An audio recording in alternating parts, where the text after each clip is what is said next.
Bonsoir à toutes et à tous, bienvenue dans une des meilleures émissions du Cercle. Maintenant, vous connaissez la formule avec bien sûr un des meilleurs présentateurs.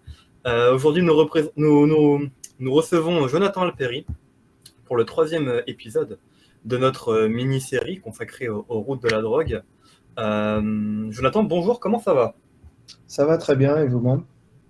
Oh, bah merci, moi tout va bien, le soleil brille en ce moment en France, à part dans le sud, je pense. Où êtes-vous aujourd'hui, Jonathan? Là, je suis à Miami. Ah, eh bien, c'est très bien. Donc, comme vous pouvez le voir dans le titre sur Twitch, nous allons aujourd'hui parler d'Équateur, de Colombie et du Venezuela. Alors, il y a évidemment beaucoup à dire. On essaiera dans un premier temps de se concentrer sur la partie réellement drogue, puisqu'il faut le dire comme ça, au niveau du narcotrafic, de l'impact qu'a la drogue sur les populations, en essayant quand même de rester dans un registre un peu différent des deux précédents épisodes, que je le répète, qui sont, je le répète, sur le YouTube du Cercle. Alors, comme d'habitude, je vais faire rapidement les petites présentations au niveau de la chaîne Twitch. N'hésitez pas à vous abonner, c'est la manière la plus directe de nous aider financièrement. Euh, c'est une manière aussi de nous aider pour avoir de meilleures déjà conditions d'enregistrement, mais aussi de très très grands intervenants. Voilà, cherchez le mot. Donc voilà, merci à vous si vous le faites, et aussi n'hésitez pas à aller sur le site du Cercle pour acheter nos livres, pour rendez-vous aussi au rendez-vous du lundi, nos conférences, tous les lundis, tous les détails sont sur le site du Cercle. Voilà, alors, Jonathan Alperi, tu es reporter et photographe de guerre.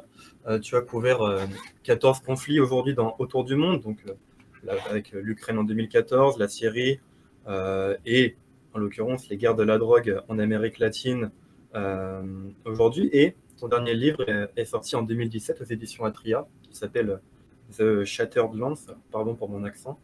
N'hésitez pas si vous voulez vous le procurer ou si notre intervention vous donne envie.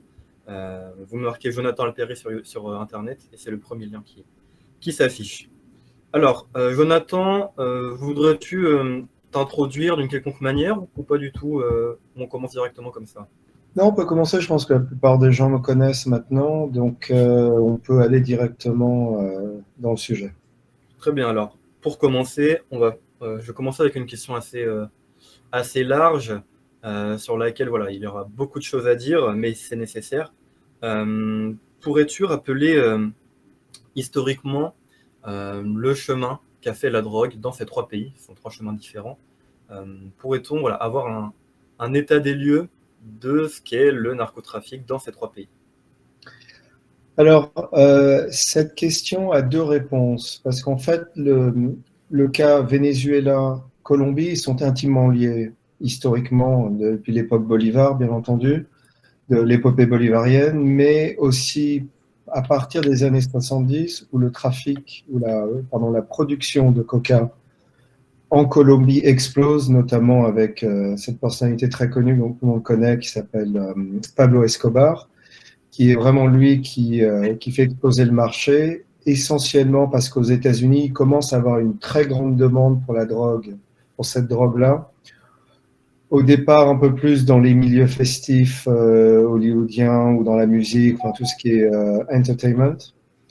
Et donc, ça n'a pas échappé aux différents groupes colombiens de producteurs de coca pour leur exportation. Évidemment, quand je dis que c'est intimement lié avec le Venezuela, c'est parce que le Venezuela, donc évidemment, ils ont une frontière commune. Et l'avantage du Venezuela, c'est qu'il y a une côte plutôt côté Caraïbes et l'est de la côte mexicaine pour remonter vers les États-Unis. Et la Colombie, elle, a cet accès-là, mais aussi à l'accès pacifique. Donc ça, c'est le côté plus géographique. L'Équateur, c'est un peu différent parce que l'Équateur, ce qui se passe en ce moment avec la guerre de la drogue, c'est plus un rapport avec les cartels mexicains qui ont directement infiltré les différents groupes criminels équatoriens locaux pour prendre le contrôle de la drogue venant du Pérou. Il y a une frontière commune au sud de l'Équateur et l'Équateur a le fameux port de Guayaquil. Et j'y étais d'ailleurs pendant pas mal de semaines l'année dernière. pour couvrir ce qui se passe. Et c'est un port important et donc c'est un bon endroit pour faire passer ce qui est en grande majorité surtout de la cocaïne, qui est pure à 90% voire plus quand elle arrive en Équateur. Donc c'est vraiment deux éléments différents. Évidemment, l'aboutissement est le même. Hein. Ça repasse par le Mexique, essentiellement l'Amérique centrale, puis le Mexique, et après le nord du Mexique pour passer en Californie, et après évidemment le Texas, tout ça. D'accord, donc ça s'inscrit réellement dans une dynamique de... voilà, le but, c'est vraiment d'aller aux États-Unis avant tout. Et voilà, on distribue quand même aux pays par lesquels on passe, mais c'est vraiment, le but est vraiment d'aller aux États-Unis. Oui, parce que la consommation de drogue des Américains n'a jamais été aussi élevée. Ça atteint des chiffres bibliques. Comme je disais, je pense dans le dernier épisode, les estimations, ce ne sont que des estimations, on pense qu'entre 12 et 14% de la population américaine se drogue presque quotidiennement avec des drogues dures. On ne parle même pas de marijuana, on parle donc tout ce qui est prescription illégale, donc Xanax, Adderall, toutes ces drogues-là, mais aussi crack, cocaïne. Je serais tenté de dire l'héroïne, mais le problème de l'héroïne, c'est qu'on ne la trouve plus dans la rue maintenant. Ça a été en grande partie remplacé par le fentanyl. Donc maintenant, les gens se shootent au fentanyl. Et cette nouvelle drogue qui est sur le marché, qui s'appelle, qui est je ne connais pas le terme en français, c'est un anesthésiant pour cheval. C'est un peu comme de la kétamine, mais en beaucoup plus puissant. Et le terme spécifique, si ma mémoire est bonne, c'est benzamine, je crois. Mais dans la rue, ils appellent ça le trank. Donc, tranquilizer, trank étant le... Donc, voilà. Donc, le marché américain représente tellement d'argent, en effet, que le but ultime, c'est le marché américain et canadien, et évidemment l'Europe. D'accord, ok, alors très bien. Donc, au niveau du type de drogue qui sont en jeu, on est d'accord que c'est majoritairement la cocaïne et ensuite les plus petites, je dirais, donc le fentanyl, etc. Alors, pour les points d'origine de production, en effet, c'est la cocaïne. Donc, la Colombie, qui représente, bon, ça c'est à nouveau des estimations, parce qu'en fait, personne n'en sait vraiment rien, c'est entre 43 et 50% de la production totale de cocaïne en Amérique latine est produite en Colombie. D'ailleurs, petite parenthèse, la Colombie n'a jamais autant produit de cocaïne qu'à l'instant T, malgré le soi-disant processus de paix qu'il y a entre les différents groupes, le FARC par exemple, et le gouvernement socialiste aujourd'hui à Bogota. Le reste, c'est essentiellement partagé entre la Bolivie et le Pérou, qui produisent le reste, plus ou moins, avec une petite production peut-être au Venezuela, mais pas grand-chose, et après on remonte vers le nord. Donc la Colombie demeure le grand exportateur. Je crois d'ailleurs que le chiffre pour l'exportation colombienne, c'est sa première exportation en dollars, c'est la cocaïne, plus que le pétrole, que toute leur production légale, c'est la cocaïne. C'est à peu près 10 milliards de dollars par an. C'est à mon avis sous-estimé, mais c'est ce qui est représenté en ce moment, à peu près 10 milliards de dollars par an. Ok, donc en Colombie, est-ce que tu pourrais nous faire réellement un rappel assez historique de comment c'était avant l'arrivée du narcotrafic et de Pablo Escobar en l'occurrence, mais je ne sais pas s'il était le premier. Mais comment c'était avant, comment c'est arrivé et comment c'est aujourd'hui en fait dans la population? Alors, comme au Pérou, par exemple, la production de la plante de la coca est une vieille tradition qui a, ça, je sais, ça a pas mal de siècles évidemment, il faudra qu'on vérifie exactement. Mais bon, ça, ce sont c'est plus évidemment à l'époque, jusqu'à récemment, jusqu'aux années 70, 60-70, c'est plus une production locale pour la population locale, pour le déplacement, par exemple dans les montagnes, des choses comme ça t'aide. Donc c'est vraiment, on va dire, un outil plus élémentaire par rapport à la vie du quotidien des gens. À partir des années 70, donc là on est dans l'après des années 60, où en effet on commence à avoir une extension de la consommation de la drogue dans les pays occidentaux, essentiellement d'abord aux États-Unis, puis après évidemment l'Europe. C'est donc Pablo Escobar rentre dans la danse et est considéré comme le premier vraiment gros exportateur à l'international. Si on peut comparer ça un peu à une multinationale. Je pense que c'est vraiment lui qui a mis ça sur les rails. Et après, tout a découlé. Bon, il a été tué en 94, il est allé trop loin, bon, ils se sont débarrassés de lui. Et les choses se sont écoulées à partir de ça. Donc c'est vraiment à partir des années 70 qu'on commence à voir une construction internationale du commerce de la cocaïne. De la marijuana un peu, mais pas trop. La marijuana, c'est plus le Mexique à l'époque. Et quand même, avec les années, pour la Colombie, il a commencé à avoir une production d'héroïne aussi. À nouveau pour l'exportation. Car il n'est pas de tradition d'Amérique latine où les gens se droguent de la même manière qu'ils se droguent en Occident européen ou aux États-Unis. Pour des raisons culturelles, je pense qu'une des raisons, c'est comment dire, le nucléus de la famille, donc la tradition par rapport à l'Église, d'ailleurs, par rapport au catholicisme, a maintenu un certain nombre de piliers traditionnels, et donc la drogue étant un problème. Ça a en partie sauté, et je pense que c'est en partie lié sur le fait que les gens se droguent aussi de plus en plus en Amérique latine. Je mets à part le Brésil, car le Brésil ne produit pas, mais consomme énormément. On en parlera dans la prochaine émission, donc le prochain épisode. Donc si vous avez des questions sur le Brésil, ne les posez pas aujourd'hui, s'il vous plaît. Gardez-les pour le prochain épisode. D'ailleurs, si vous avez des questions, n'hésitez pas, j'ai les yeux rivés sur le chat. N'hésitez pas à les poser, on les prendra à la fin ou pendant, si j'arrive à relier la question avec le fil de l'interview, bien sûr. Voilà, donc merci beaucoup pour ce petit rappel des faits.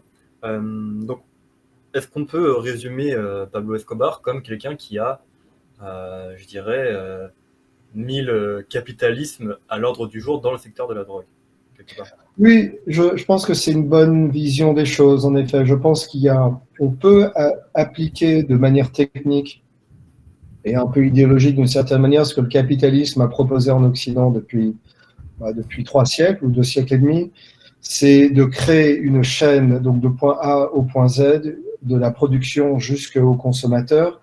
Et là-dessus, c'est clair que Pablo Escobar a été très terre à terre, il a été très pratique et ça a très bien marché.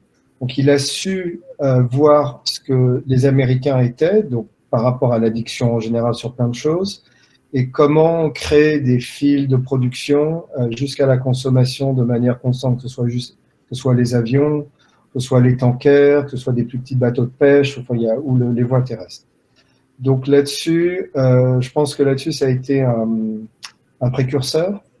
Et d'ailleurs, on le voit dans la cinématographie ou dans les séries américaines où il est présenté comme quelqu'un de très intelligent par rapport à ça et qui a donc développé un pouvoir politique, économique et militaire absolument impressionnant. Évidemment, quand on compare avec les cartels mexicains d'aujourd'hui ou d'autres certains cartels colombiens, Pablo Escobar fait quand même figure de beaucoup plus petit comparé à ce qu'on a à faire aujourd'hui. D'accord, ok. Ça, c'est pas évident à savoir d'ailleurs, parce que avec tout le romantisme qu'il y a, notamment avec Netflix ou autre, c'est vrai qu'on pourrait croire qu'Escobar était en réalité un dieu, quoi, dans ce domaine-là.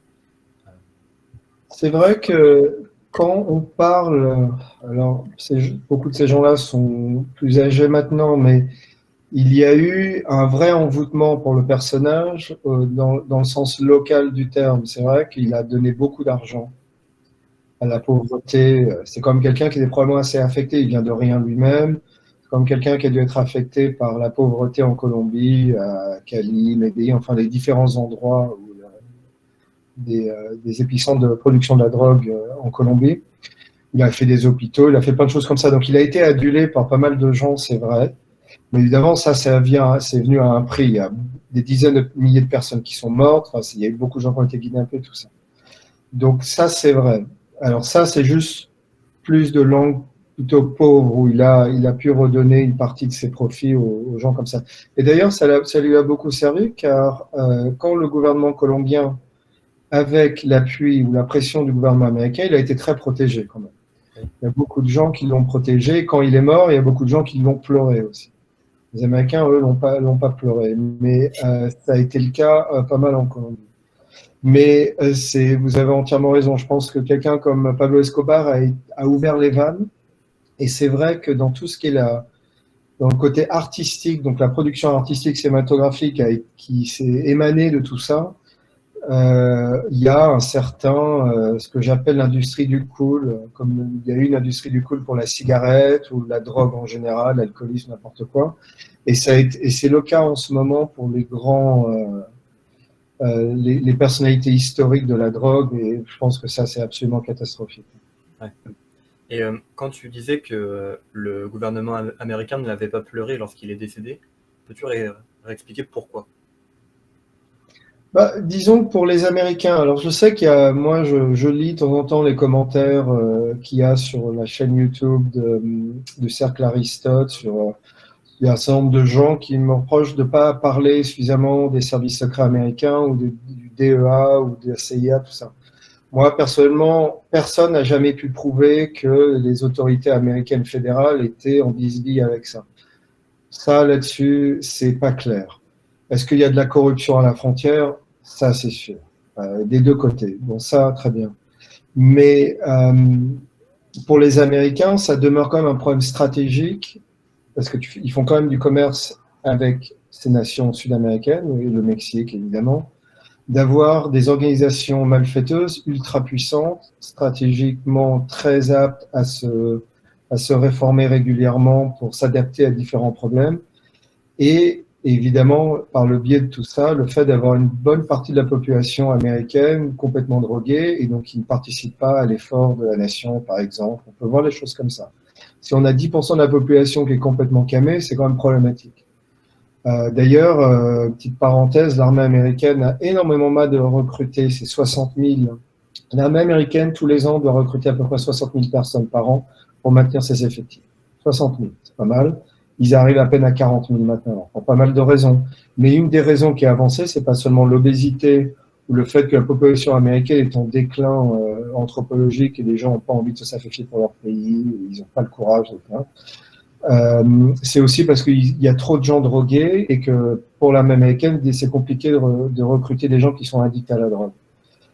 Donc, ça pose des problèmes stratégiques sur le long terme. Et pour les Américains, c'est bien de voir ces types-là dézingués ou emprisonnés, comme ce qui s'est passé avec El Chapo, qui lui va mourir en prison fédérale. Je crois qu'il est au Texas, mais je suis très sûr. Et il est d'ailleurs 23 heures sur 24 en solitaire dans une petite pièce et il terminera comme ça. Oui, non, pour lui, apparemment, ça se passe pas très bien. Il y a des trucs qui sont ressortis. Il n'a pas l'air si fier que ça en ce moment. Dites-nous dans le chat où il est d'ailleurs, s'il vous plaît. C'est vrai que j'ai un doute aussi. Mais est-ce que au final, Escobar n'avait-il pas le but ultime de se lancer en politique et quelque part, si oui, avait-il pour projet d'avoir un gouvernement, on en parlera plus tard, mais dans la géopolitique, mais un gouvernement, je dirais, un peu plus éloigné des États-Unis? Je pense que ça a été le cas plus vers la fin. Ouais. Et ça, à un moment, il a fait sauter un avion. Je crois il y avait supposé un ministre qui devait être dedans. Je crois que c'est le ministre de l'Intérieur ou l'extérieur. Je sais plus. Il a loupé. Le type était plus dans l'avion. Et à partir de là, bon, ils ont décidé de se débarrasser parce qu'il est allé trop loin. Et là, en effet, il a poussé l'enveloppe un peu trop. Et là, il est vraiment rentré dans la politique. Mais il l'était déjà d'une certaine manière parce qu'en payant tous ces gens, on crée des hôpitaux, des terrains de foot, tout ça, c'est de la politique. Et c'est une manière de regrouper toute une région à soi-même. Et donc, par ça, rentrer directement en compétition avec un État, on va dire l'État légitime de l'époque. Donc, je pense qu'il y a eu ça. Est-ce qu'il aurait pu le faire? Je pense pas. Les Américains n'auraient pas laissé faire quand même. Et d'ailleurs, c'est la grande question qui est posée aujourd'hui par rapport aux cartels mexicains et leur puissance dans l'État mexicain aujourd'hui, où on peut estimer que les cartels mexicains, c'est déjà en partie le cas, prendront le contrôle du pays, ou en tout cas, de toute manière, pendant les élections, c'est eux qui décident. Hein. Ils ont tué 120, les dernières grandes élections, ils ont tué 120 candidats, je crois. Et oui, comme ça, élections locales ou même régionales ou d'État, ils ont tué 120 parce que c'était des mecs qui n'étaient pas pour les cartels. Donc ça, c'est de la politique. Alors, c'est de la politique un peu rustre, on va dire, mais c'est de la politique quand même. au sens large du terme, bien entendu. D'accord, ok. Et au final, bon, Escobar, on l'a dit, donnait beaucoup aux pauvres et, euh, et avait porté cette cause en lui. Euh, Aujourd'hui, en Colombie, hein, spécialement, et on verra pour les autres pays après, quel effet a la drogue sur la population? J'imagine que c'est les élites et les classes populaires qui y touchent le plus. Qu'est-ce que ça a comme effet? Alors, au niveau de la consommation de la cocaïne en Colombie, de manière générale, c'est quand même très mal vu. Hmm. La majorité des Colombiens, ils savent qu'un autre Colombien se procure et consomme de la cocaïne, c'est quand même très mal vu. Il y a des raisons religieuses catholiques là-dessus, des raisons de tradition anthropologique, mais aussi parce que c'est quand même, avec les problèmes qu'ils ont par rapport à ça, c'est quand même assez mal vu de consommer de la cocaïne en tant que Colombien. Hmm. Il y a, je pense, je pense quand même que c'est plus les riches que les pauvres qui font de la cocaïne. Je pense qu'à ce niveau-là, au niveau des classes, ça, c'est plus les milieux festifs, les boîtes de nuit, les prostituées, tout ce qui est un peu, milieu de la nuit. Donc ça, c'est plutôt les riches, hein. Les pauvres sont pas trop mêlés à ça, ils n'ont pas l'argent pour le faire ou le temps. Euh, donc, comme le café d'ailleurs, le meilleur café colombien est exporté à l'étranger et le café le plus dégueulasse est pour la consommation colombienne. C'est très bizarre, mais c'est comme ça qu'ils font leur truc. Donc, quand à Bogota, si tu veux trouver du très bon café, il faut aller dans des endroits spécifiques.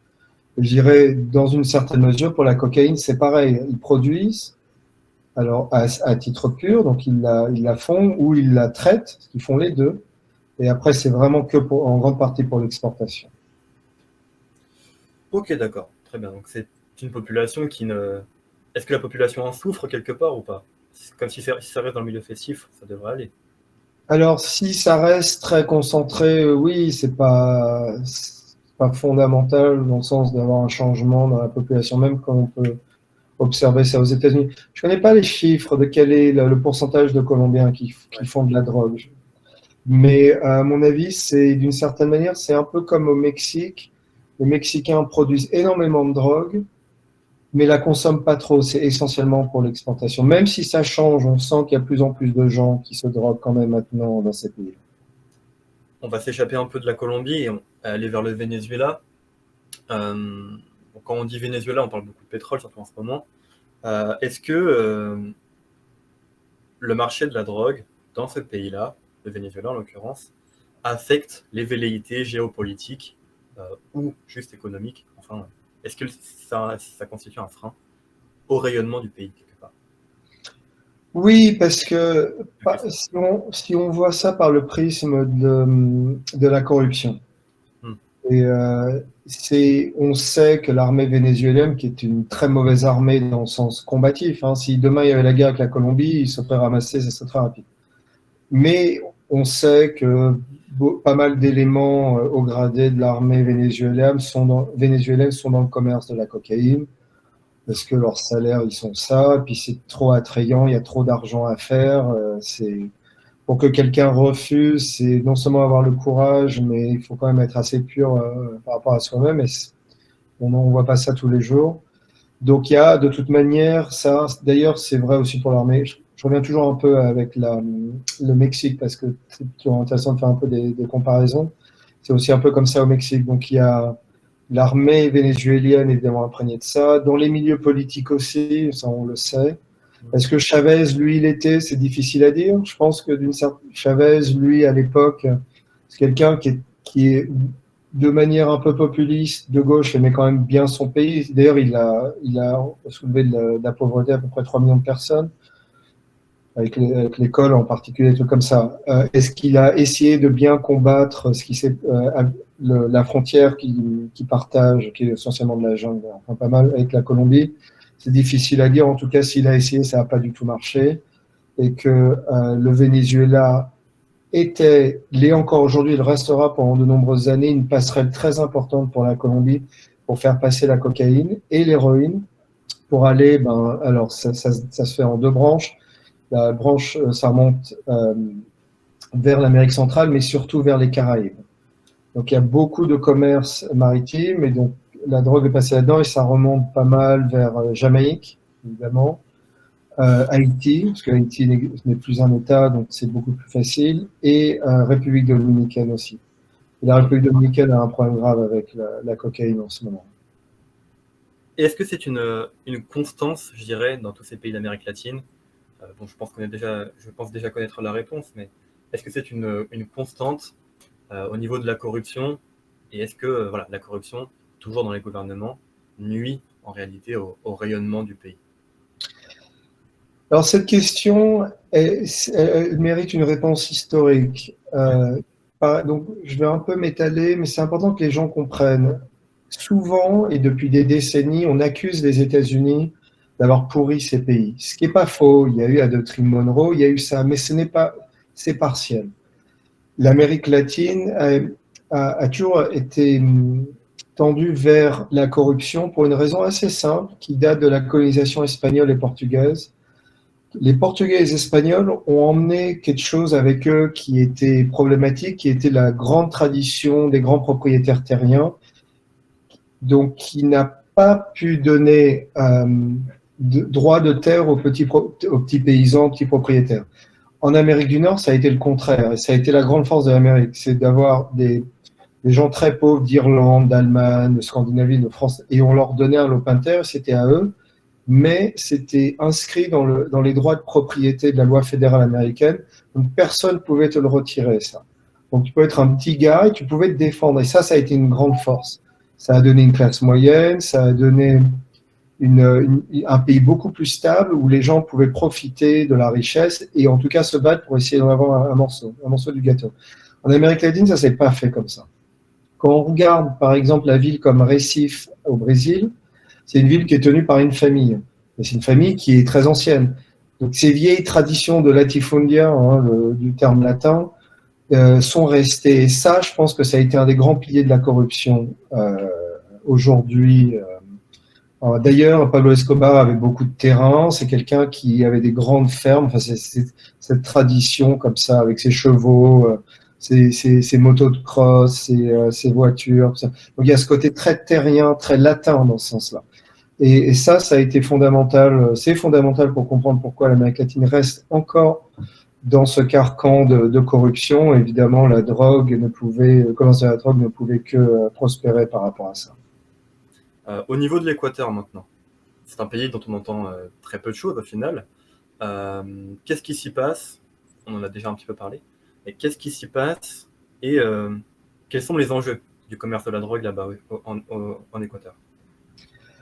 Alors l'Équateur est un cas assez dramatique et triste qui est en évolution négative très rapide. Je dirais que depuis les 5 dernières années, l'Équateur est en proie à devenir un bordel général. Il y a 5 ans ou 7 ans, c'est vrai, on ne parlait jamais de l'Équateur. Les gens, qu'est-ce qu'ils faisaient? Ils allaient à Quito, ils allaient à Cuenca voir les volcans. C'est vrai que c'est un pays magnifique, hein, c'est un peuple extraordinaire. Enfin, c'est un pays qui est fascinant. Tu vas à Guayaquil, tu prends un vol, tu vas au Galapagos. C'était ça aussi, l'Équateur. Bon, à part ça, on n'en parlait pas trop. Le problème de l'Équateur, c'est que pendant très longtemps, ils ont eu un parlement socialiste. Et à l'époque de Correa, qui est le président avant de celui de Lasso, qui est plutôt conservateur, a fait un deal avec les différents éléments criminels en Équateur. Et le deal était simple. Il a dit, OK, vous faites ce que vous avez à faire, on regarde à côté, mais vous ne tuez personne et vous faites chier personne dans le pays. Et vous faites votre commerce et tout, mais on veut pas que notre population soit addict, tout ça. Les mecs ont dit OK. Mais au Parlement, à l'époque et encore aujourd'hui, le Parlement équatorien a fait pas mal d'éléments de personnalités parlementaires ont évidemment négocié des deals avec ces gens-là. Donc il y a eu des transferts d'argent. Parler de corruption, voilà, on revient au même truc. Il y a donc aujourd'hui un président qui s'appelle Lasso, qui vient de dissoudre le Parlement, parce que lui était plutôt un peu à la Bukele au Salvador. C'était vraiment d'envoyer l'armée et de se débarrasser physiquement des mecs. Et le Parlement le bloque. Et là, la situation à Guayaquil, par exemple, moi j'y étais, c'est le Far West. Il y a des morts tout le temps. Là, il y a des opérations de police et tout. Enfin, c'est vraiment c'est compliqué. Et c'est en partie dû par le fait que les cartels mexicains ont pris le contrôle. Donc maintenant, ils veulent contrôler toute la côte. Comme ça remonte jusqu'à chez eux. Donc comme ça, ils ont... Voilà. Et l'autre problème, c'est évidemment le Pérou, qui produit une cocaïne de très bonne qualité dans la jungle et qui représente, alors, je ne me souviens plus des chiffres, je crois que c'est à peu près 20% de la production de cocaïne en Amérique latine vient du Pérou maintenant. Et ça passe par Huaquillas, j'y étais d'ailleurs, qui est à la frontière, ça monte sur Guayaquil, puis ça continue vers Esmeraldas et tout ça. L'autre problème qu'a l'Équateur, c'est la frontière avec la Colombie. Donc moi j'ai été aussi, c'est de Tulcán jusqu'à Esmeraldas, c'est très dangereux. Et les cartels, enfin c'est pas vraiment des cartels, c'est plus des groupes criminels colombiens hyper violents, hyper organisés, très lourdement armés. Enfin, d'ailleurs font l'aller-retour régulièrement et font passer la drogue aussi par là. Donc l'Équateur est tiraillé en fait et ils n'arrivent pas à s'en sortir. D'accord. Donc on a encore un exemple de corruption qui est justement néfaste pour le peuple. Mais Ouais. si tu devais donner un avis, par exemple, sur comment la situation devrait se résoudre, comment ça finirait? Encore une réponse historique, j'imagine. Une solution pour ces pays-là? Oui.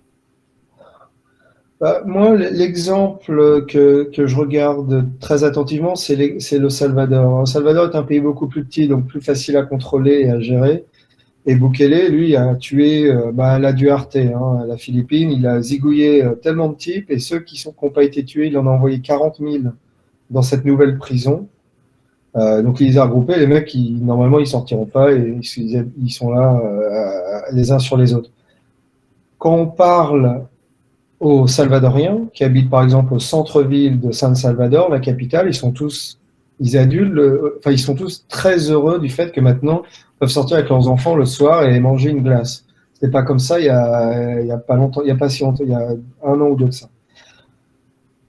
Alors évidemment, les organisations mondialistes comme l'ONU ou des ONG disent que c'est inhumain. Moi, j'ai envie de leur répondre, les familles qui sont tuées et torturées, et eux, c'est pas inhumain pour eux. Donc voilà, on est dans l'idéologie à la con comme d'habitude. Donc Bukele, il va peut-être gagner la guerre, mais après, il faut qu'il gagne la paix après et pouvoir refaire son pays convenablement, se débarrasser de la corruption, tout ça. L'Équateur, c'est beaucoup plus compliqué parce que c'est un territoire beaucoup plus vaste avec des montagnes, il y a de la jungle, il y a des volcans, il y a de la côte, il y a de tout, quoi. Donc c'est beaucoup plus complexe pour gérer la situation.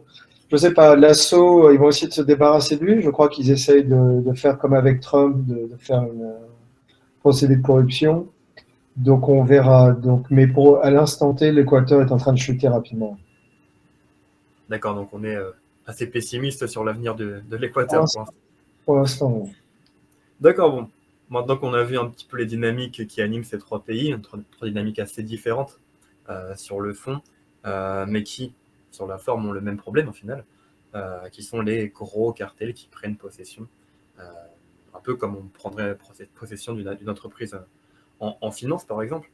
On en a un petit peu parlé dans la dernière question, mais qu'est-ce qui est mis en place aujourd'hui dans ces trois pays pour lutter contre la drogue, pour que, par exemple, des petits jeunes dans la rue ne tombent pas dans ce commerce de la drogue? Est-ce qu'il y a des choses mises en place? Cette question est fondamentale. Quand on me pose cette question-là, je réponds toujours que c'est si on veut se battre contre la drogue, il y a beaucoup de choses à faire. Il y a en effet un côté éducation. Alors, quel genre d'éducation? Parce qu'après, les gens disent toujours il faut qu'on soit éduqué. Mais on peut être éduqué à la progressiste et devenir un crétin quand même. Donc, l'idée, c'est d'inculquer aux enfants que c'est pas bien. En effet, il y a des choses à faire. Le problème, c'est qu'on vit dans un monde tellement connecté que quand tu demandes aux petits, alors à nouveau, je reviens sur le Mexique parce que c'est un exemple que j'ai vécu personnellement. Dans les zones où je travaillais, on parlait aux petits 5, 6, 7, 12, 15 ans. Qu'est-ce qu'ils veulent dans les zones de cartel, hein, qu'est-ce qu'ils veulent les faire plus tard dans la vie? Ils m'ont tous répondu Sicarios. Mais alors tous. Et tu leur demandes pourquoi. Ils disent ah bon, je peux avoir de l'argent, des femmes, une belle voiture. Enfin, ils voient hein, les mecs, hein, ils sont pas aveugles ou bêtes.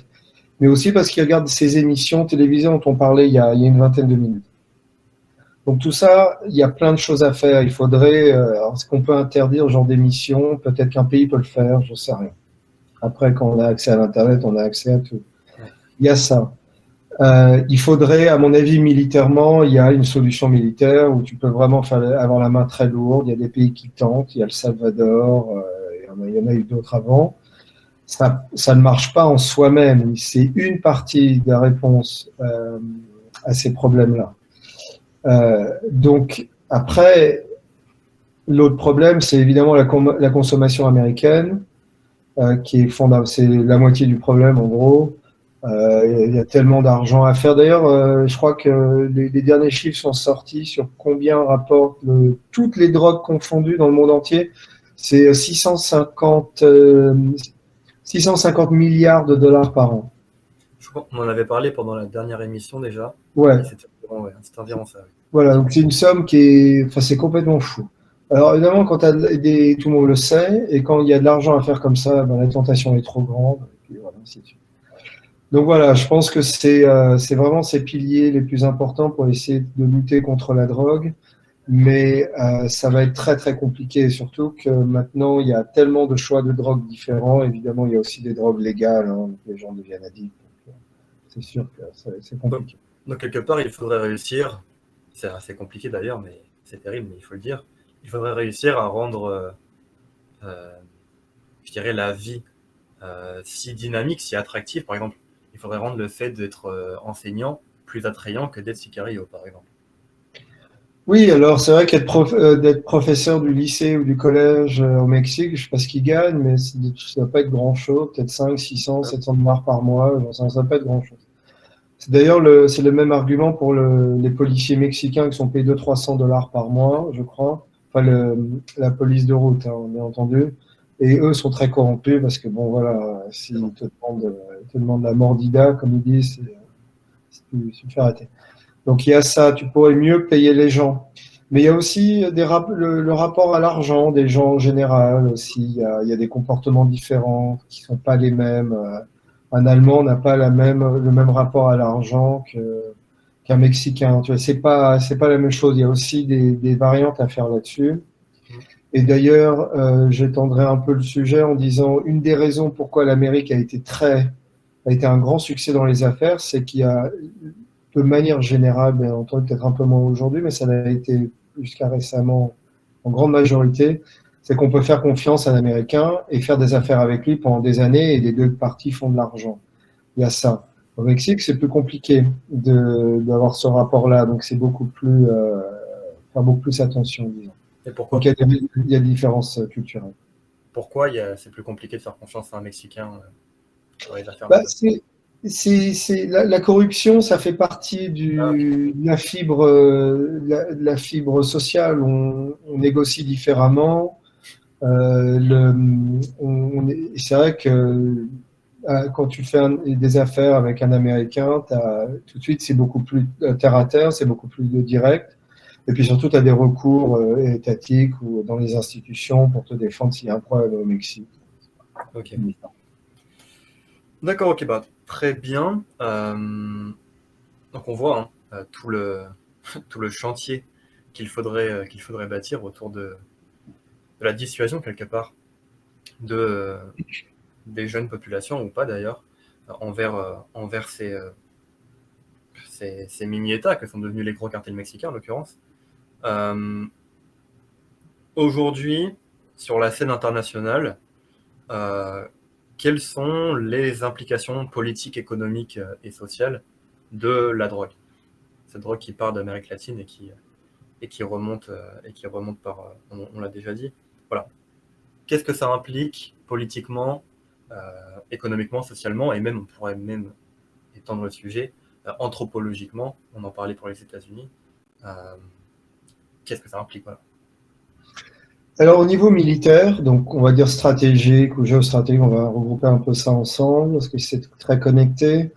Donc, quand on se rappelle des années Uribe, le président très conservateur colombien, il y a une quinzaine d'années de ça, qui a été l'homme des Américains, et l'armée colombienne est devenue très puissante, en partie parce qu'il y a eu des combats réguliers, donc il y a beaucoup de soldats qui sont devenus d'officiers qui sont devenus très expérimentés. mais surtout, ils ont été très lourdement armés par les États-Unis. Donc, ils ont vraiment laminé et décimé les groupes terroristes, hein, d'une certaine manière, comme le FARC et d'autres groupes qui faisaient, qui étaient soi-disant dans la révolution communiste dans les années 50 et après sont devenus uniquement dans le commerce de la drogue. C'est ce qui s'est passé. Aujourd'hui, on a affaire à un gouvernement beaucoup plus socialisant et celui juste d'avant, ils ont commencé des négociations avec les différents groupes et ça marche pas du tout. Et d'ailleurs, alors, c'est vrai qu'il y a moins de combats. À la frontière, il y en a pas mal avec l'Équateur. L'armée colombienne se bat pas mal avec les différents éléments criminels. Et il y a des morts des deux côtés tout le temps. C'est assez violent. C'est assez violent. D'ailleurs, en tant que journaliste, tu peux aller avec l'armée, avec les unités qui se battent. Ça, c'est faisable. Et donc il y a ce côté stratégique. Quand Uribe est parti du pouvoir, évidemment, il a été très critiqué parce qu'il a créé ces groupes paramilitaires qui se sont très mal comportés parce que c'est des guerres où les règlements sont un peu différents. Et un certain nombre de ces unités paramilitaires, on les retrouve maintenant à la frontière du Panama et ils font tout ce qui est commerce de la drogue et puis des migrants. Et ils sont lourdement armés et hyper entraînés et avec l'expérience de la guerre. Donc l'armée panaméenne, moi j'y étais d'ailleurs, un régiment particulier panaméen, ils ont des tués régulièrement et ils font pas le poids, ils te le disent d'ailleurs. Quand il y a des combats, ça se passe pas toujours très bien. Donc il y a ça. Après, le Venezuela, bon, il est ce qu'il est. La situation s'arrange quand même un peu avec Maduro. C'est quand même moins violent. Moi, j'étais en 2017, au pire moment, et ça s'est pas mal arrangé. Euh, mais, enfin, pas mal, ça s'est arrangé. Mais au niveau de la drogue, ça n'a pas changé. Donc, c'est des effets stratégiques pour l'Amérique. C'est compliqué à un moment d'avoir des pays comme ça qui sont vacillants et qui potentiellement devraient être portés à bout de bras par les États-Unis, qui est déjà complètement étendue avec ses 800 bases sur la planète et qui a plutôt tendance en ce moment de se recroqueviller sur elle-même, hein. Que ce soit Obama, Biden, bon, un peu moins Biden, mais Trump, on voit que le pays commence à en avoir marre et puis n'a plus l'argent pour le faire. Mais le grand problème, c'est le Mexique, beaucoup plus. Parce que le Mexique est voisin, on est juste à la frontière, et là, on a affaire à des cartels qui sont d'une puissance étatique, qui posent un problème stratégique militaire aux États-Unis. Et ok, donc militairement, en tout cas, on peut dire que bon, les politiciens prennent, soit ils sont corrompus, soit ils prennent vraiment ce combat contre la drogue comme une mesure phare, quelque part, et ils s'en servent pour se faire élire. Ouais. Politiquement, donc voilà, on peut résumer ça comme ça. Économiquement et socialement, qu'est-ce que ça implique la drogue sur ces territoires? Comment dire déjà, en Amérique latine, depuis pas mal de temps, il y a une tradition un peu anarchiste, socialisante qui existe encore aujourd'hui. Et quand on parle avec ces gens-là, ils vont tout de suite t'amener en avant en te disant il faut respecter les droits, les human rights, enfin, cette nouvelle religion, on entend régulièrement. Il faut protéger les gens très bien, mais il faut aussi avoir la main forte, une main ferme. Et donc je pense que c'est vraiment une combinaison des deux. Et c'est là où les pays, politiquement et socialement, bon, oui, socialement, il y a encore comment dire, un grand fossé entre ces deux milieux-là, et c'est dommage.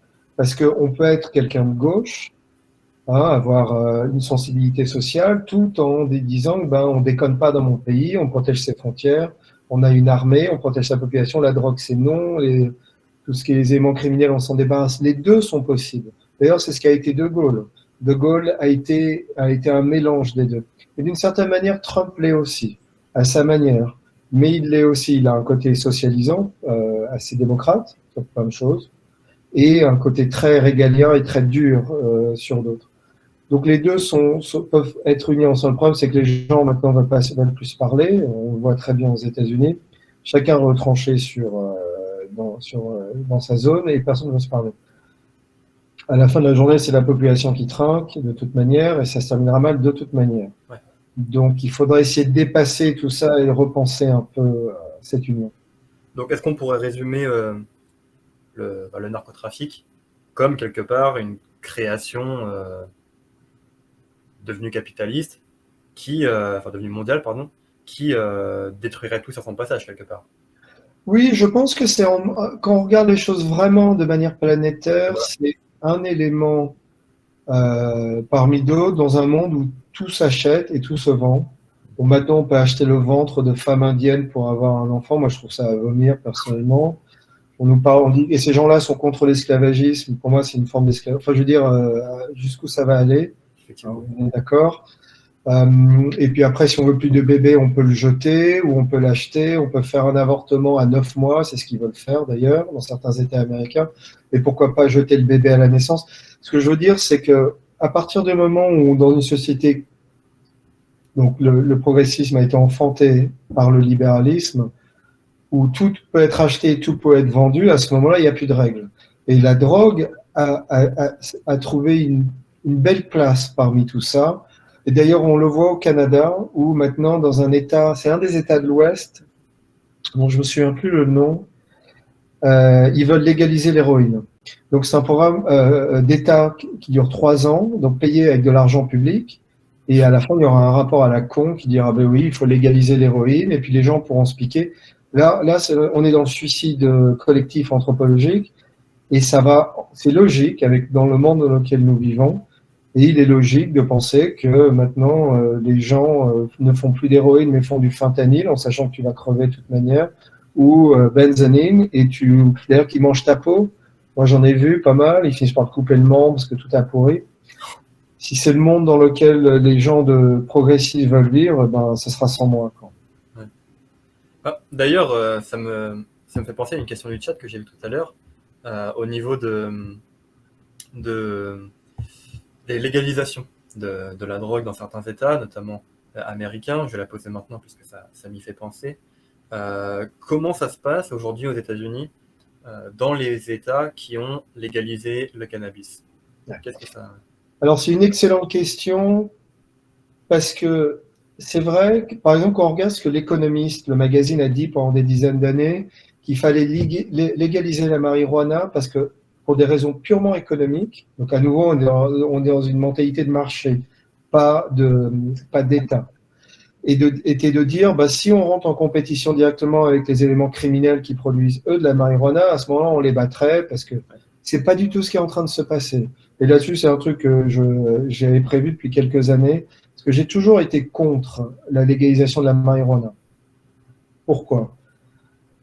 Un exemple très simple. Il y a au nord de la Californie, dans le county de Mendocino, Humboldt, et puis un autre dont j'ai oublié le nom, qui est vraiment au nord-est de la Californie à la frontière, le cartel de Sinaloa a pris le contrôle de certaines de ces zones. On parle des États-Unis, là, on n'est pas au Sinaloa ou à Matamoros.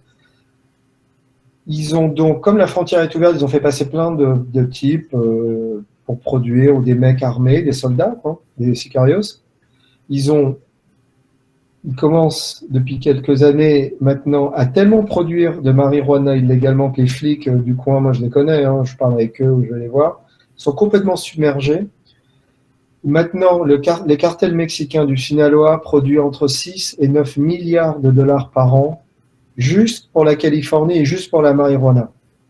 Ce qui en fait veut dire ce qu'avec la légalisation qu'il y a eu au Colorado, dans le Maine, alors le Maine, ils s'en sortent pas trop mal, c'est un petit État, mais eux, ils font les choses plutôt, ça va. À New York, ça se passe très mal. Donc maintenant, quand tu vas acheter ta marijuana dans les magasins, on ne sait plus si la marijuana, elle a été produite légalement ou elle a été produite par ces cartels mexicains qui ont très bien compris qu'ils produisaient plus et mieux. Pourquoi? Parce qu'ils ne payent pas d'impôts et il n'y a pas de régulation fédérale ou étatique. Parce que quand tu produis de la marijuana légalement, tu payes tellement d'impôts, il y a tellement de régulation que tu fais peu de profit. Donc tu peux pas être en compétition. Donc ça, ils ont complètement déconné là-dessus. Donc maintenant, ils retrouvent du fentanyl il y a des gens qui meurent en fumant un joint et hop c'est réglé. Donc ça, c'était bien joué. Donc voilà, moi, c'est ma réponse à ça, c'est que faites très attention à la légalisation de la marijuana parce que ce que ça veut dire, ou de toutes les drogues, c'est que les éléments criminels arriveront à s'adapter et vont s'infiltrer dans le système légal pour vendre leur saloperie. Ils vont profiter des brèches pour s'insérer dedans. Ah oui, donc, c'est entre 6 et 9 milliards de dollars par an juste pour la marijuana, juste pour la Californie. C'est un chiffre complètement hallucinant. Alors, avec de l'argent comme ça, bah, le petit producteur au Colorado, bah, il sert à rien. Lui. Il va de- Ça, voilà. effectivement. Ok, d'accord. Bon, donc oui, si le Canada, comme on disait, l'État du Canada voulait légaliser l'héroïne, on imagine que ça serait encore plus délicat pour la population. Oui, parce que l'idée, c'est d'arrêter que les gens se droguent. Oui. Et d'ailleurs, ces organisations de très de gauche, d'ailleurs, ce qu'on appelle le harm reduction, c'est des gens qui vont sur le terrain, on le voit beaucoup à Philadelphie, à Baltimore, moi je les connais, hein, et même pas trop d'ailleurs. Ils vont dans les zones où il y a tous les camés, et puis ils leur donnent des seringues. Bon, ok, très bien, mais ils leur donnent aussi de la drogue propre. Ils donnent de l'héroïne, ils vérifient qu'il n'y a pas de fentanyl, tout ça. Et tu leur dis, mais l'idée c'est quoi? C'est vous droguez les gens? Ils disent oui, mais c'est mieux qu'ils se droguent, mais proprement. Enfin, bon. Ouais. C'est des gens qui voilà, ils sont dans l'idéologie, c'est comme ça. On voit un peu ça en France déjà, hein. C'est en train d'arriver en France, hein. Oui, tout ce qu'on ne fait pas bien, ça vient en Europe et l'Union européenne l'accepte à bras ouverts. Bon, bon, ça ne porte pas trop à l'optimisme tout ça, mais bon, hein, continuons d'espérer, continuons de nous battre. Est-ce que le combat contre, on va revenir un peu sur l'Amérique latine, hein, avant de passer vraiment à l'international. Euh, Est-ce que le combat contre la drogue mène à facilite la coopération entre des États et, euh, de manière ultime, est-ce que on pourrait imaginer un jour on parlait de l'Équateur tout à l'heure, est-ce que l'Équateur pourrait imaginer une sorte de coalition avec le Venezuela, par exemple, autour de son armée pour définitivement chasser les, euh, les cartels qui sont à l'intérieur de son territoire?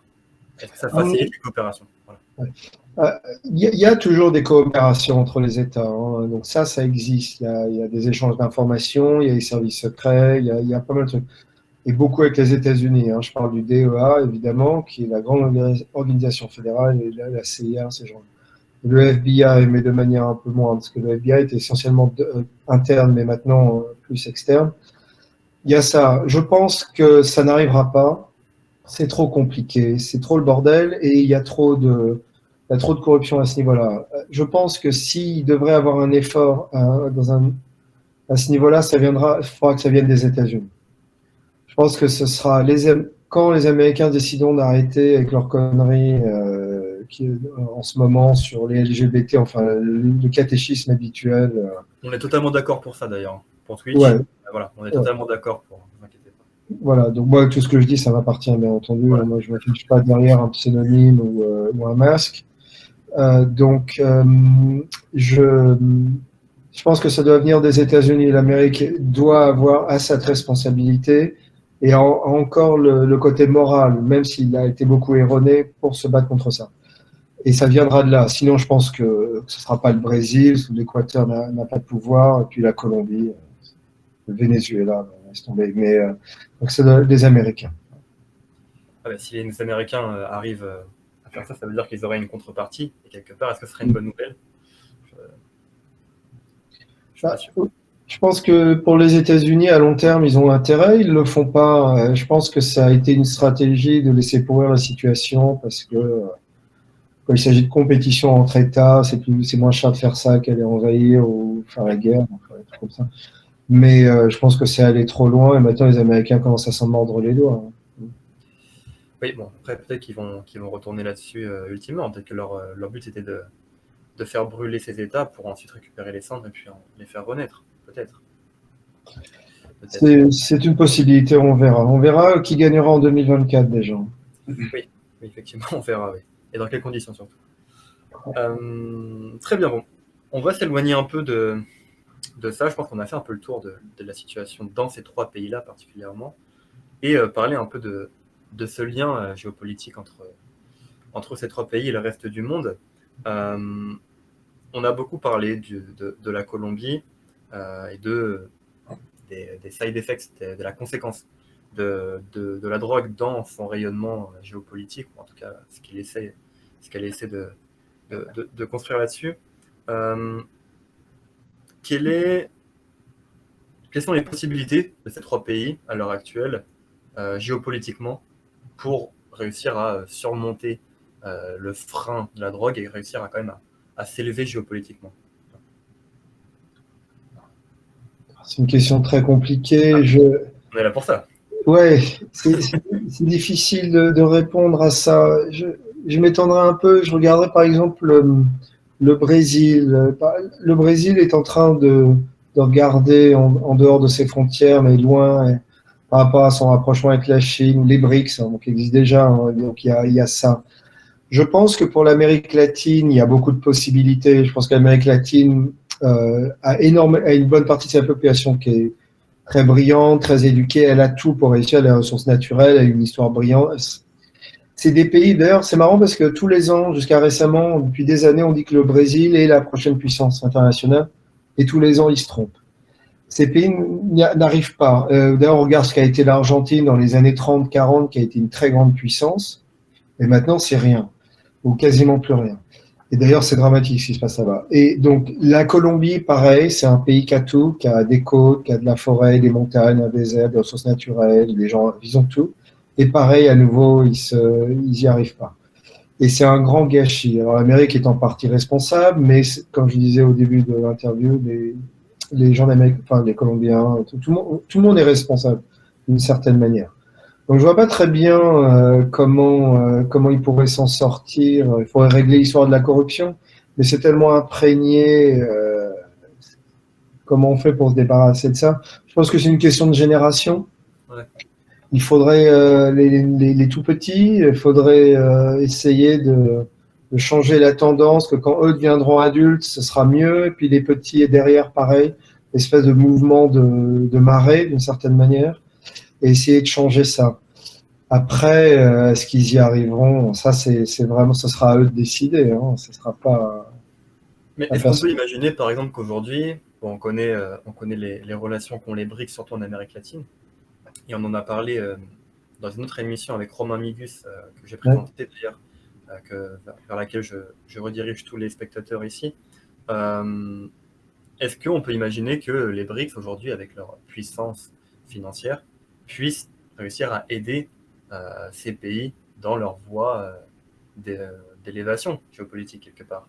Est-ce que ça peut venir de Oui, l'extérieur, en fait? je comprends. C'est intéressant parce que quand on regarde le comportement de la Chine par rapport Hmm. à son extension ou à sa puissance économique, donc comment elle s'étend, les Chinois s'en foutent, à mon avis, de savoir s'il y a eu, un code moral à changer ou pas. Ça, c'est vraiment purement une imbécilité occidentale moderne d'imaginer que, bon, ça là-dessus, je pense que vos spectateurs ont compris que, d'ailleurs, c'est pour ça que les gens se détournent de nous, hein, la majorité de l'Afrique et de l'Asie, ça suffit maintenant. Parce que je crois que pour avoir de l'argent, ou une des causes pour avoir de l'argent de l'Union européenne, c'est d'avoir une gay pride dans sa vie. C'est clair qu'avoir une gay pride à Kinshasa, à mon avis, ça se terminerait, ça serait rock'n'roll. Voilà, exactement. Donc, Effectivement. c'est pas. Ouais, ce que je veux dire. Donc, ce que je veux dire par là, c'est que les Russes et les Chinois sont bien plus pragmatiques que nous. Les Américains le sont encore pas mal. Les Européens le sont plus du tout, quasiment plus. D'ailleurs, c'est très triste. C'est pas un drôle de changement. Donc, les Chinois, eux, sont uniquement là pour faire de l'argent et apporter quelque chose. Alors, c'est vrai qu'ils peuvent forcer l'endettement. On l'a vu en Indonésie, à Madagascar. Mais l'endettement, il n'est pas forcé. Leurs élites sont pourries et ont accepté d'avoir 15 milliards de je sais pas quoi de dollars, et puis ils n'ont pas pu payer, puis ils perdent leur port, ainsi de suite. Donc les gens sont aussi responsables de leurs problèmes, c'est pas que la Chine. Donc je pense que c'est ça la grande différence. Donc je pense que non, ça aidera pas. Après, si ça ramène beaucoup d'argent dans ces pays-là, ce sera à nouveau aux Colombiens, aux Vénézuéliens, aux Brésiliens de savoir comment faire et de ne pas être trop corrompus. Ouais. Ça, c'est à eux de décider. Hein. Donc, est-ce que, quelque part, on se dessinerait pas, surtout en Amérique latine, vers 2, 3, 4 nations, disons maximum, qui arrivent à s'élever quand même, et au final, les autres qui meurent et qu'il est aujourd'hui trop compliqué d'aider dans le monde actuel, dans la dynamique actuelle du monde. Est-ce que quelque part non, et le futur de l'Amérique latine n'est pas d'avoir 2, 3, 4 nations qui poussent le continent et le reste qui pourrit, quoi. Normalement, à l'origine, la révolution bolivarienne, c'était d'unir ce qui est maintenant la Colombie, le Venezuela et l'Équateur, d'ailleurs, ils ont le même drapeau, hein. Donc l'idée, c'était ça. Et pour beaucoup de gens qui sont très nationalistes par rapport à ça, ou nostalgiques, estiment que ces trois pays devraient s'unir et devenir une puissance régionale de premier plan. Est-ce qu'ils le feront? Ça, on verra. Je pense que le Brésil restera la grande puissance locale pour en tout cas pas mal de temps. Mais l'autre problème de l'Amérique latine, c'est son déclin démographique qui est absolument très problématique, qui est le même sur toute la planète à part une partie de l'Afrique noire et l'Égypte et Haïti, détail. Pardon, Haïti de manière. Je crois qu'officiellement, ils sont à 13 millions à Haïti. Ah oui. Oui, officiellement, c'est 13 millions. On en parlera dans le prochain épisode. Je pense qu'il y a après. Donc, je pense que c'est plus par rapport à ça. Est-ce qu'ils arriveront? Ça, je sais pas. Mais ils ont tous les atouts pour y arriver, éventuellement. Et d'ailleurs, petite parenthèse, c'est dommage que la France si elle était indépendante, devrait avoir une grande politique d'Amérique latine et rentrer dans la danse dans ces pays-là. Et c'est vrai que tu dis, dans tous les pays d'Amérique latine côté français, d'ailleurs, les gens parlent encore de Gaulle et ce qu'il a été, ce qu'il représente, c'est marrant, hein, et il l'adule, beaucoup plus que beaucoup de Français. Et c'est très intéressant. Et à Cuba aussi. Moi, je connais bien Cuba. Et on parle de Gaulle, tu dis que tu es français, on a encore une très bonne réputation.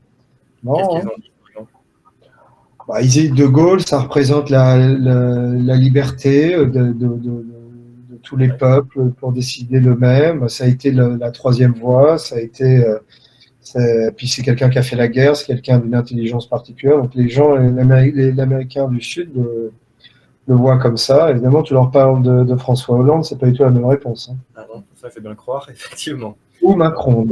Ça pourrait s'expliquer anthropologiquement aussi, d'ailleurs. Oui, je pense que les théories darwiniennes sont pas plus exceptionnelles. Ouais. Alors, on dit qu'on s'arrange pour le mieux, pas toujours, hein. Ah non, effectivement, c'est pas vrai pour tout le monde. Bon, fermons cette parenthèse. Bon, je pense qu'on a parlé du général, donc il faudrait fermer là-dessus. N'oublions pas le pessimisme ambiant que l'on a plongé, mais néanmoins, focalisons-nous aussi sur l'optimisme et sur ce qui s'est passé de bien. Je pense qu'on va passer maintenant aux questions du chat. Il nous reste une maximum une petite demi-heure.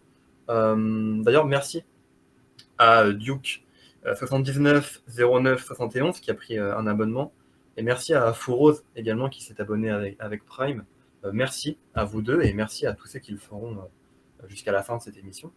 Ou plus tard d'ailleurs, attention. N'hésitez pas, encore une fois, pour nous aider. La manière la plus directe de le faire, c'est ici. C'est la plus intéressante financièrement pour nous. Et aussi de vous rendre sur le site du Cercle afin de voir ce que l'on peut faire. Vous abonner à la newsletter aussi, j'ai oublié de le préciser. Mais voilà, newsletter 100% gratuite.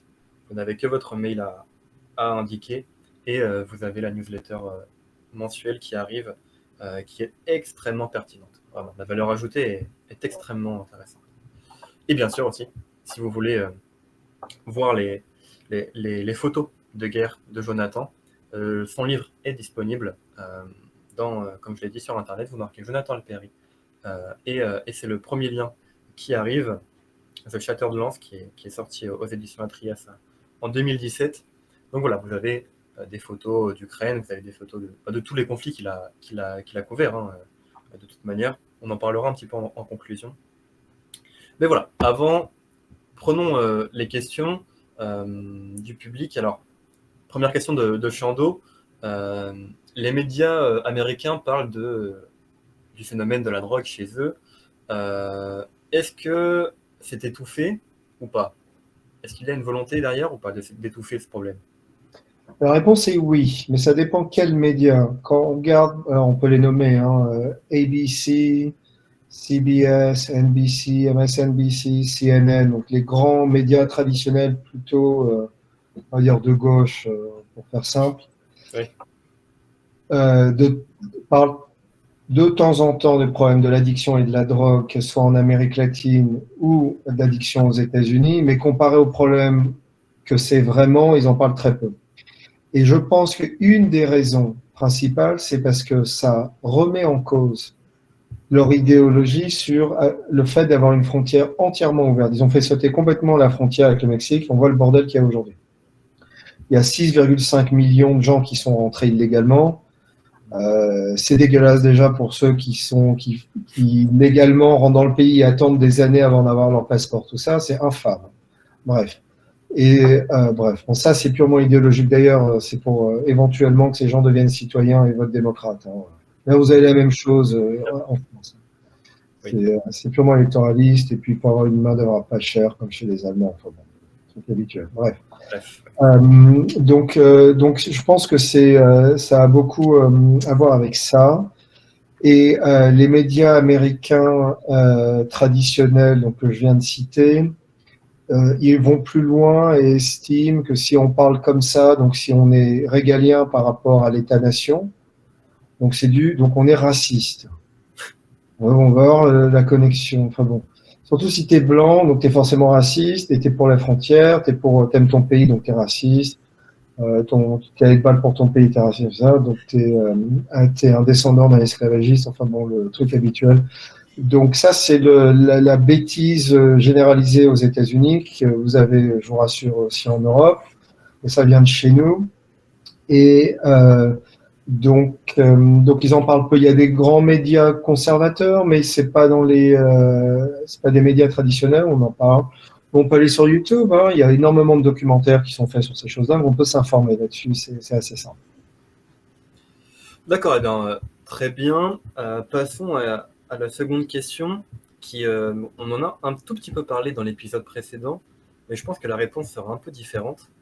À quoi pourrait ressembler une invasion du nord du Mexique par l'armée américaine? Alors, en effet, c'est prévu, en tout cas, comme toutes les armées du monde, ce que fait une armée, c'est de se préparer à la guerre, donc tu fais des plans militaires, ça c'est vieux comme le monde, vieux comme la guerre, disons. L'idée, c'est soit l'utilisation de forces spéciales, de drones pour les zigouiller les chefs de gangs ou les chefs de cartels. Donc ça, c'est le côté guerre asymétrique. Mais il y a aussi des plans d'envahir le nord du Mexique et faire une zone tampon où tu te débarrasses de tout ça et tu crées une zone militarisée pour arrêter ces transferts de drogue, d'argent et de gens, de migrants, tout ça. Alors, le problème avec ça, et ça c'est clair que ça sera problématique, c'est que ça stopperait une bonne partie du commerce. Parce que NAFTA, ça a été ça. Ils ont ouvert la frontière mexicaine et canadienne avec les États-Unis pour avoir un flux de commerce incessant et facile. Donc ça a été le but. Alors si tu mets un point militaire là-dessus, tu arrêtes ça, en tout cas une bonne partie, et ça complique beaucoup les choses. Mais il est possible que l'armée américaine le fasse un jour. Si les choses partent vraiment en vrille, les Américains devront intervenir. Et donc, seconde question qui est liée de Séphira. Pensez-vous que ces périodes de troubles actuelles vont aggraver ou inviter à un nettoyage? C'est-à-dire un nettoyage par rapport... Je pense à un nettoyage du système du narcotrafic en général. Voilà. Est-ce que ça donne envie, par exemple, on parlait des États-Unis avec le Mexique, est-ce que, quelque part, les périodes de troubles qu'il y a, dans ces deux pays d'ailleurs, vont inciter à régler le problème d'une manière assez stricte, parfois? Ça dépend, parce que si aux États-Unis les choses se passent très mal, ce qui en tout cas, on va dans cette direction-là, je parle de guerre civile, ou de sécession au sein même du pays, ce qui est déjà en cours, contrairement à ce que beaucoup de gens pensent. Les Américains sont plus prompts que d'eux-mêmes. Et à ce moment-là, on peut imaginer un monde assez proche, à moyen terme, où l'Amérique s'effrite et se retire de la scène internationale, et pour essayer avec un peu de chance, de se ressouder, de se reformer par la violence, donc une guerre civile, ou légalement. Et à ce moment-là, on retire beaucoup de ses bases ou de ses intérêts dans le monde entier et redevient ce que l'Amérique a été au départ, un pays refermé sur lui-même. Il ne faut jamais oublier qu'en 40 ou en 39, Roosevelt a gagné de très peu, ça aurait pu passer, pas passer à grand chose. Je me souviens plus du nom du candidat qui s'est opposé à lui. C'était Lindbergh, ou ça a été l'un d'entre eux. Et ben, ils voulaient pas s'interposer avec les guerres européennes en disant c'est leur problème. Ils se démerdent entre eux. Donc, on peut revenir. Il y a beaucoup de gens qui sont très conservateurs et qui estiment que tous ces problèmes-là, c'est plus le problème des États-Unis, que l'Amérique doit s'occuper d'elle-même d'abord, ce qui est une certaine logique derrière. D'accord, ok, mais bon, je vais faire un petit parallèle, mais est-ce que, enfin, comment l'Église, au-delà de par sa présence psychique, je dirais, au-dessus de nous, comment l'Église lutte à son échelle contre ce fléau, quelque part, qui est devenu la drogue? Est-ce qu'il y a un effort concerté de l'Église catholique en Amérique latine contre la drogue? Pas vraiment. Mm. C'est pas, on n'est pas dans la. Moi, je me souviens toujours de cet exemple où quand Napoléon envahit l'Espagne au début du 19e siècle et toute l'Église catholique espagnole prend les armes et organise une bonne partie de la résistance. La comparaison est un peu poussée, mais je veux dire, juste pour expliquer ce que l'Église a été capable de faire à un moment. L'Église catholique ou même protestante ou même évangélique, hein, qui est en pleine explosion, qui vient d'Amérique du Nord, hein, qui est en pleine explosion au Mexique et en Amérique latine, s'occupe pas trop de ces gens-là. C'est surtout, elle s'en occupe plus de manière locale. Moi, je connais des pasteurs dans des zones tenues par les cartels au Mexique qui essayent d'aider les gens qui sont addicts à la drogue. Ça se fait pas mal. On le voit pas mal au Brésil. Moi, j'avais travaillé avec une organisation évangélique à Rio, dans une favelle très dangereuse d'ailleurs. Ils allaient voir les addicts, c'est surtout du crack hein, à Rio, et essayer de les amener, leur redonner la foi et les nourrir, les laver, essayer de s'occuper d'eux pour qu'ils trouvent Dieu ou Jésus dans ce cas-là pour renoncer à la drogue. Mais on voit ça aussi aux États-Unis. Il y a pas mal d'organisations religieuses, mais ça, ce sont des efforts locaux, c'est tout. Ok, d'accord, bon, ok, bon, très bien. Prochaine question, voilà, celle-là, je l'aime bien, de Lord Surrey. Savez-vous comment ils blanchissent l'argent et que font-ils de l'argent à part le réinvestir en drogue, dans la drogue?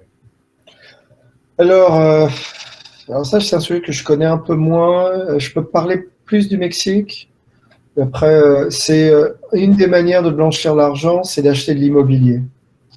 Il y a énormément de nouvelles constructions qui se font au Mexique sur la côte Pacifique. C'est des condos, généralement des condominiums. Et d'ailleurs, régulièrement, l'État mexicain saisit tout l'immeuble, même après que des Occidentaux aient acheté les appartements, parce que c'était de l'argent sale et c'était moyen de laver de l'argent pour les cartels mexicains. Je pense que c'est pareil en Amérique latine. Je connais moins le sujet, donc je ne vais pas trop m'éterniser là-dessus. Il y a pas mal de création de sociétés légales, ça se fait beaucoup. Mais ça, les mafias, par exemple, un moyen de laver son argent pour la mafia italienne dans les années 50, 60, 70, 80 à New York, ils étaient propriétaires des sociétés des boueurs. C'est comme ça qu'il avait l'argent. D'ailleurs, c'est Giuliani qui les a détruits. Il a confisqué toutes ces sociétés des boueurs et il a légalisé le truc, enfin, c'est devenu légitime. Maintenant, on retrouve certaines sociétés à New York qui font les échafaudages sur les façades d'immeubles. Certaines d'entre elles sont tenues par les mafias italiennes du New Jersey. Et d'ailleurs, c'est rigolo parce on voit ces échafaudages pendant un an ou deux, ça ne va rien, mais ils sont là. Mais pendant ce temps-là, l'immeuble paye, quoi. Ouais. Donc ça, c'est un moyen de le faire. Mais du coup, c'est pas une question du chat, hein, c'est une question qui m'arrive comme ça. Est-ce qu'on peut imaginer qu'après que l'argent soit blanchi au Mexique, les cartels décident d'aller plus loin, donc on parlait de l'Équateur qui est en train de mourir de l'intérieur, ou d'Haïti qui est mort d'ailleurs, on pourra en parler. Est-ce que ça peut être un futur possible que ces cartels-là décident d'aller quelque part coloniser ces genres de pays en les reconstruisant avec de l'argent sale. Coloniser, non, mais par exemple, si ce sont des cartels ou des éléments d'organisation criminelle qui sont locales, donc des mecs du coin, c'est ce qu'on appelle la balkanisation d'un pays. Donc, c'est des zones entières qui sont tenues, mais ça existe déjà. Hein. Culiacán, à Sinaloa, c'est ou la moitié du Michoacán ou du Guerrero, c'est des États mexicains qui sont tenus par différents éléments criminels. Et l'armée fait des incursions. Pareil dans les favelles au Brésil, hein, à Rio par exemple ou à São Paulo, des zones que je connais très bien. L'armée, quand elle rentre, ou la police militaire, je fais des opérations militaires avec eux, tu fais des incursions militaires. C'est vraiment, tu rentres, tu fais ce que tu as à faire et tu ressors. Puis il y a des combats entre-temps.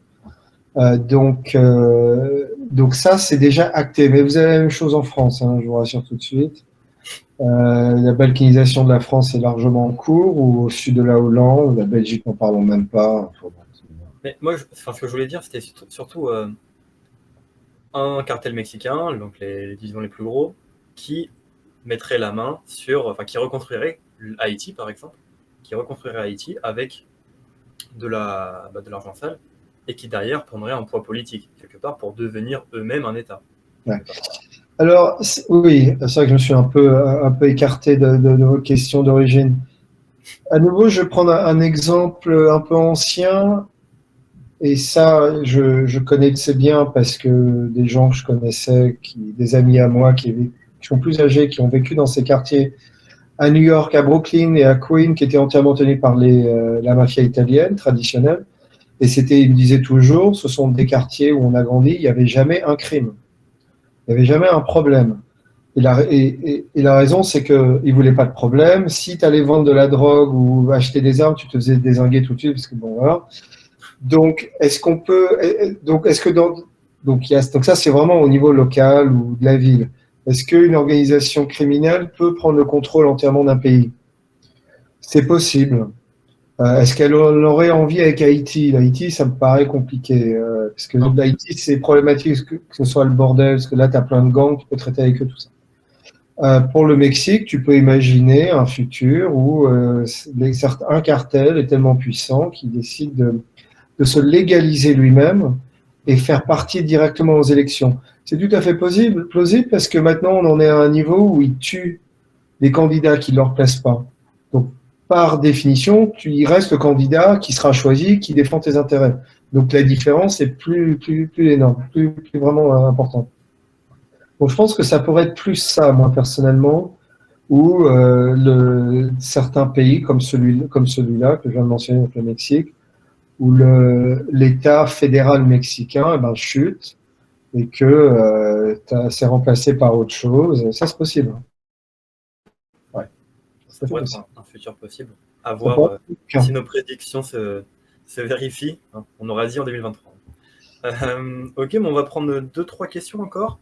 J'avais une question que j'avais bien aimée aussi. Voilà, de Alassar. Est-il imaginable de voir actuellement ou dans le futur la main de la Chine derrière une partie du trafic qui affecte les États-Unis pour l'affaiblir? Alors, je pense que ce monsieur ou cette dame, je ne sais pas, fait référence au fentanyl.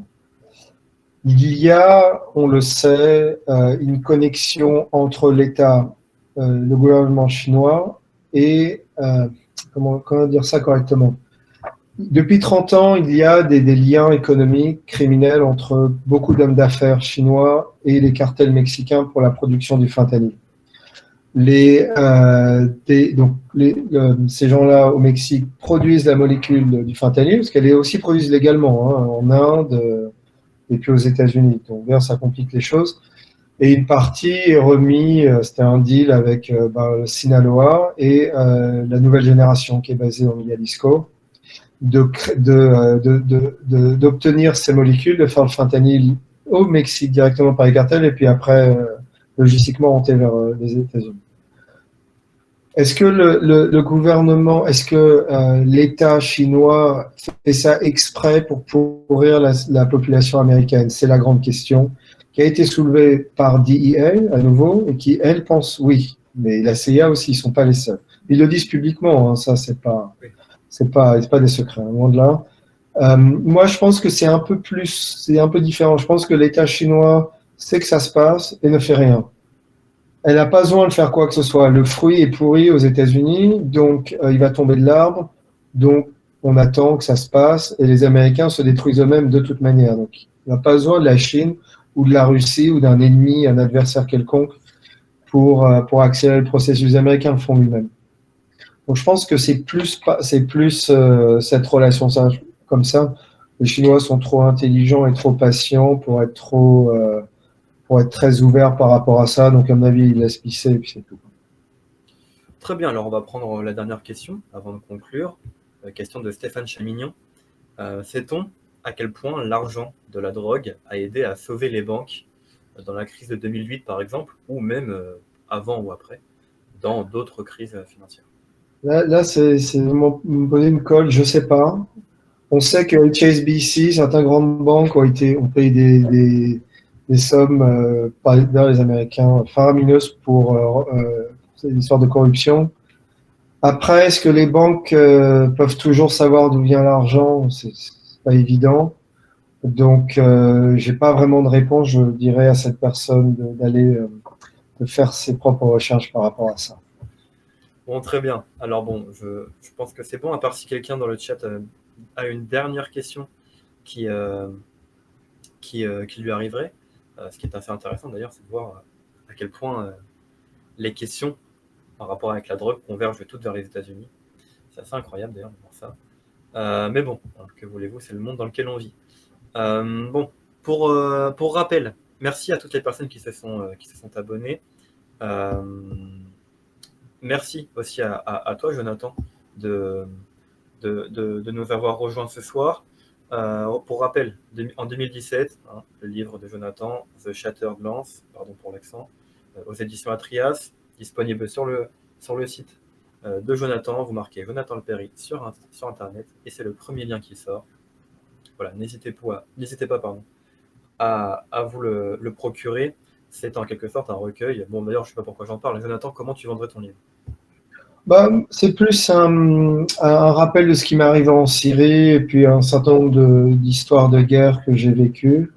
Donc c'est vraiment un peu autobiographique, hein. Ça se lit assez facilement. Et c'est un peu comment les photographes de guerre vivent sur le terrain, comment ça se passe.